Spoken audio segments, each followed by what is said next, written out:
Prawn chilli বানানোর জন্য প্রথমে কড়াইয়ের মধ্যে আমি চিংড়ি মাছগুলোকে হালকা ফ্রাই করে নিয়েছি।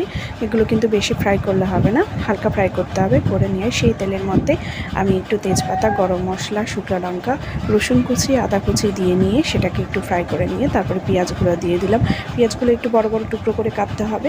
কেটে নিয়ে ফ্রাই করে নেওয়ার পর তারপর আস্তে আস্তে সমস্ত বেল পেপার যেগুলো ছিল সেগুলো দিয়ে দিলাম। Capsicum, tomato, red bell pepper, yellow bell pepper দিয়ে নিতে হবে। তারপর হচ্ছে কাঁচা লঙ্কা চিড়ে চিড়ে দিয়ে নিয়েছি। নিয়ে এতে আমি একটু মশলা করে নিয়েছিলাম, একটু আদা, জিরে ধনে বাটা আমি করেছিলাম। সেই জিরে ধনে বাটাটা আমি দিয়েছিলাম। আপনারা চাইলে এখানে গুঁড়ো মশলা অ্যাড করতে পারেন, তো আমি এখানে গুঁড়ো মশলা পছন্দ করি না বলে বাটা মশলা দিয়েছি। তো তারপরে সমস্ত উপকরণগুলোকে চিংড়ি মাছ দিয়ে কষে নিয়েছি। এদিকে আমি কর্নফ্লাওয়ার আর একটু sauce, tomato sauce, soya sauce, chilli sauce দিয়ে মিক্স করে রেখেছি এবং সেটা কষানো হয়ে যাওয়ার পর আমি ঢেলে দিলাম। তারপর নামানোর আগে একটু ধনেপাতা ছড়িয়ে আমি নামিয়ে নেব। রেডি হয়ে গেল আমার চিলি।